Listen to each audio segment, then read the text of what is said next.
6 p.m. Pakistan Standard Time. Assalamu alaikum. This is Radio Pakistan. The news read by Sadia Sattar. First, the headlines.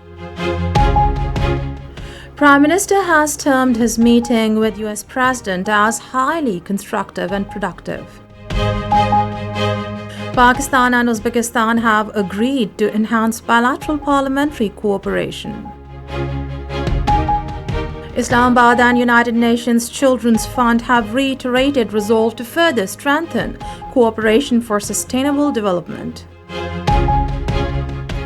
All parties Hurriyat Conference says Indian troops continue to martyr innocent Kashmiri youth in occupied valley to delegitimize indigenous freedom struggle of the Kashmiri people. 50 more Palestinians have been martyred in latest Israeli forces attacks on Gaza. And Pakistani boxer Samir Khan has won Youth World Bantamweight title, defeating Indian Bunty Singh in Thailand. And now the news in detail. Prime Minister Shehbaz Sharif has termed his meeting with President Donald Trump in Washington, D.C. as highly constructive and productive for strengthening bilateral ties. Speaking to UK-based Pakistani journalists in London, he said the U.S. President has assured him of advancing bilateral economic cooperation. Prime Minister said the defense agreement signed between Pakistan and Saudi Arabia is not against anybody. He said the agreement reflects a long-standing desire shared by both nations. Referring to Mark-i-Haq, the Prime Minister said Pakistan taught such a lesson to India, which it will remember for life. Shehbaz Sharif said Pakistan has achieved macroeconomic stability and tireless efforts are being made to take it to upward growth trajectory. He expressed resolve to come out of situation arising after recent floods and take the country forward. The Prime Minister said that the government is pursuing a focused approach aimed at poverty alleviation, reducing unemployment, attracting investment, and fully harnessing the country's potential in key sectors such as agriculture, information technology, and mines and minerals. Referring to country's immense natural resources, he said friendly countries are ready to extend full support to Pakistan in harnessing them.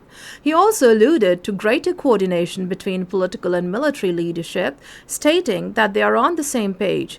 He mentioned that he holds consultations with Field Marshal Asim Munir on all matters of national interests, including foreign policy. Prime Minister reaffirmed the unwavering commitment to wipe out terrorism from the country. He said our security forces are combating the terrorists. Shehbaz Sharif said that he raised the voice of Kashmiri and Palestinian people at the United Nations.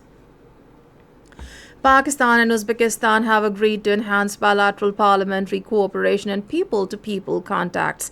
This came at a meeting between Speaker National Assembly Sardar Ayaz Sadiq and Speaker of Uzbekistan's Oliye Majlis Nuruddin Ismailov in Islamabad today. Sardar Ayaz Sadiq said parliamentary diplomacy is essential for peace, stability, and development in the region. He said the parliamentary delegations from Saudi Arabia, Turkey, Azerbaijan, and Iran are also visiting Pakistan next month. The speaker highlighted Gwadar and Karachi ports as vital gateways connecting Uzbekistan to global trade routes. In his remarks, Nuruddin Ismailov said Pakistan's diplomatic response during recent Pak-India conflict is admirable. He said relations between Pakistan and Uzbekistan are based on brotherhood, trust, and mutual interest. Pakistan and the United Nations Children's Fund have reiterated their resolve to further strengthen cooperation for sustainable development. The resolve was expressed during a meeting between UNICEF representative in Pakistan, Pernille Arnside, and Finance Minister Mohammad Aurangzeb in Islamabad today.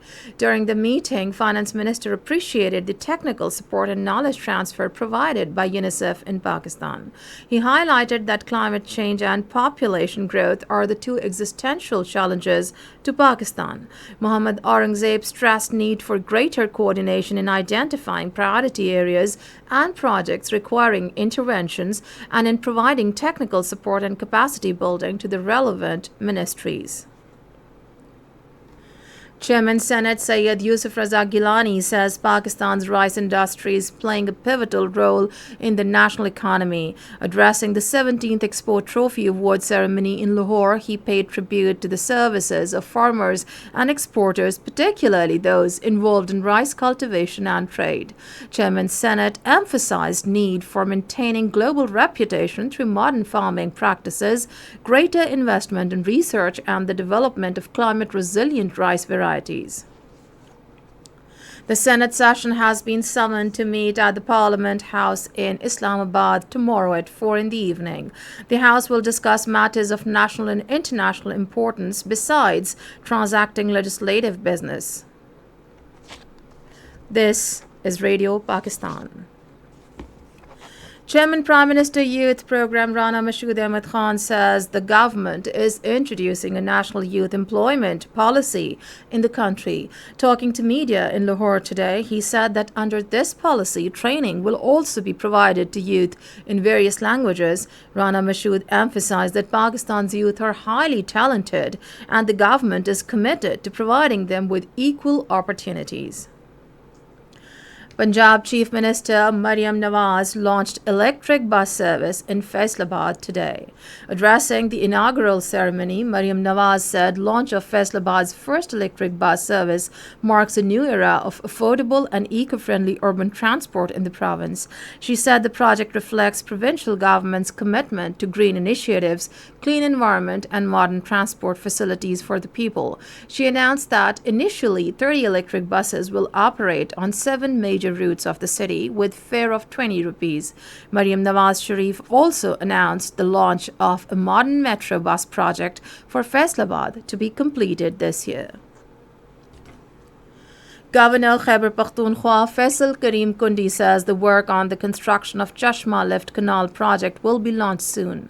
Talking to a delegation in Dera Ismail Khan today, he said the federal government and VAPTA authorities are in contact to inaugurate the Chashma Lift Canal project. Faisal Karim Kundi said the government is ensuring to expand the scope of public services related to Nadra, passports, and other departments in far-flung areas to facilitate the general public. The All Parties Hurriyat Conference has said that Indian troops continue to martyr innocent Kashmiri youth in staged encounters to malign Pakistan and delegitimize the indigenous freedom struggle of the Kashmiri people. In a statement, APHC spokesman Advocate Abdul Rashid Minhas said such extrajudicial killings have long been a standard tactic of Indian forces in the occupied territory. Meanwhile, curfew and severe restrictions along with an internet blackout entered the 6th consecutive day today in Ladakh. The region reels under Indian forces' brutal firing that killed 4 unarmed protesters and injured around 100 in Leh district. The funeral rites of the slain Ladakhis were conducted under siege, with only close relatives allowed to attend. The U.S. President Donald Trump will hold talks with Israeli Prime Minister Benjamin Netanyahu in Washington today. The talks are aimed at to discuss Middle East situation and war in Gaza. 50 more Palestinians have been martyred in Israeli strikes. The latest one forces attacks in Gaza. The martyrdom toll of Palestinians in the Israeli aggression has risen to more than 66,000 since October 7, 2023. The European Union has confirmed that it has reimposed sweeping sanctions on Iran over its nuclear program. This was announced by European Union's top diplomat Kaja Kallas in Brussels. The sanctions reintroduced by the 27-nation bloc include UN mayors barring dealings with Tehran's nuclear and ballistic missile activities. International Day of Awareness on Food Loss and Waste Reduction is being observed today. Reducing food loss and waste is critical, especially with growing global population. Food loss and waste also undermine the sustainability of our food systems.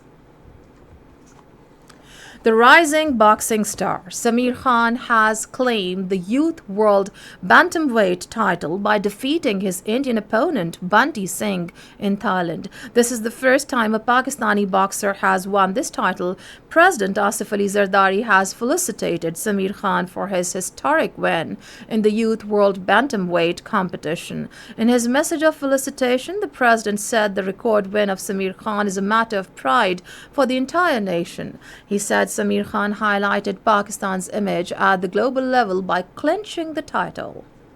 And finally, the weather. Hot and dry weather is expected in most parts of the country during the next 12 hours. However, partly cloudy weather with rain, wind, and thunderstorm may occur at isolated places in southeastern Sindh.